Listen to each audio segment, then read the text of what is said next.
आपको बता दें, अब चौपहिया वाहन मालिक और इनकम टैक्स पेयर अब राष्ट्रीय खाद्य सुरक्षा अधिनियम के तहत राशन की दुकान से मुफ्त राशन नहीं ले सकते।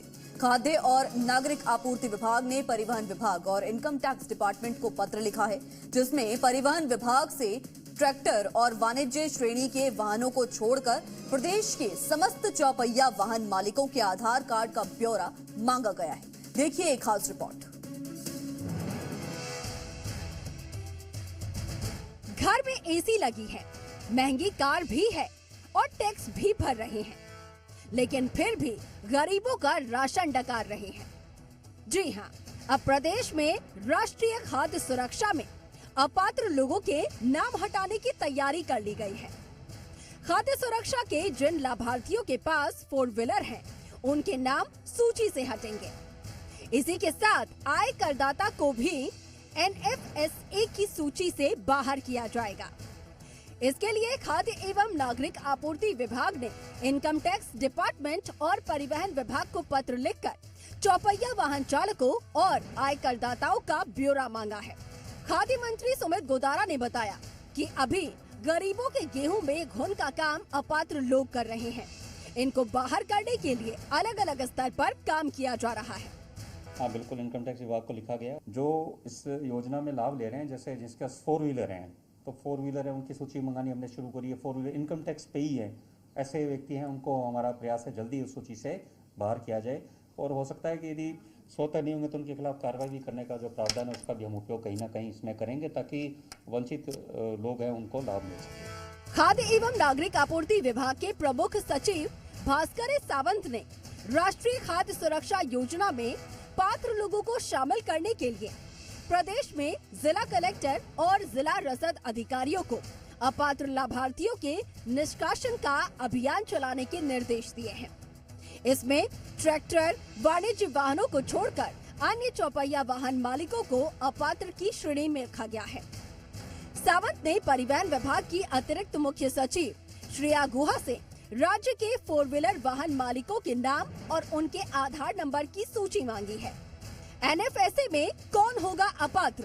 ऐसे परिवार जिसका कोई सदस्य आय करदाता है, परिवार में कोई 1 लाख से अधिक वार्षिक पेंशन प्राप्त करता है, परिवार में कोई सदस्य सरकारी, अर्ध सरकारी कर्मचारी, स्वायत्त शासी संस्थाओं में अधिकारी कर्मचारी, आय करदाता चौपहिया वाहन धारक है तो अपात्र है, कुल कृषि भूमि लघु कृषक के निर्धारित सीमा से अधिक है तो अपात्र है, ग्रामीण क्षेत्र में 2000 वर्ग फीट, नगर पालिका क्षेत्र में 1500 वर्ग फीट से अधिक क्षेत्रफल में पक्का या आवासीय परिसर है तो अपात्र, नगर निगम, नगर परिषद में कच्ची बस्ती को छोड़कर 1000 वर्ग फीट के आवासीय और व्यवसायिक परिसर परिवार के नाम है तो अपात्र माने जाएंगे।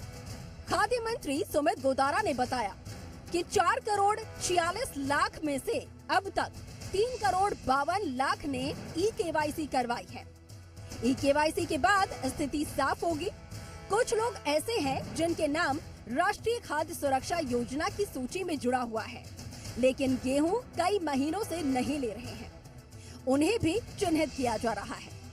पर ये भी एक विषय सत्य है कि देश में जिस तरह गरीबी रेखा से लोग बाहर हुए हैं पिछले सालों में, तो ये संख्या जरूर कम होनी चाहिए। और जैसे हमें लग भी रहा है, जिस तरह अभी 436 जो ऐड हुए हैं 446 में से, उसमें मात्र 3 करोड़ 52 लाख लोगों ने ही अभी तक KYC कराया है। पर हमारा उद्देश्य क्या है? हमारा उद्देश्य है जो वास्तव में जिसको आवश्यकता है उसको राशन उपलब्ध हो, ये हमारा प्रयास है। मूल भावना ये है कि उसमें वो राशन हो।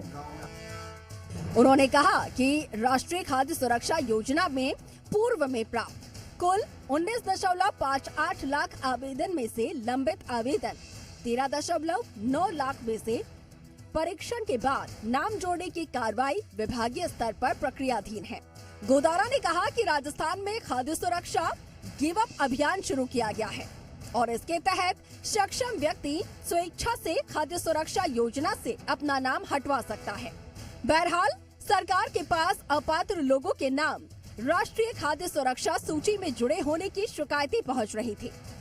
इनके इस योजना से जुड़े होने के चलते पात्र लोग इसका लाभ नहीं ले पा रहे थे और इसी को ध्यान में रखते हुए सरकार ने इस बार ये कदम उठाया है।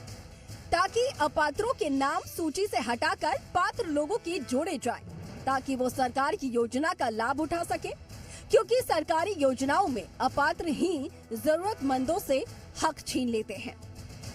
दीपक गोयल, जी मीडिया, जयपुर।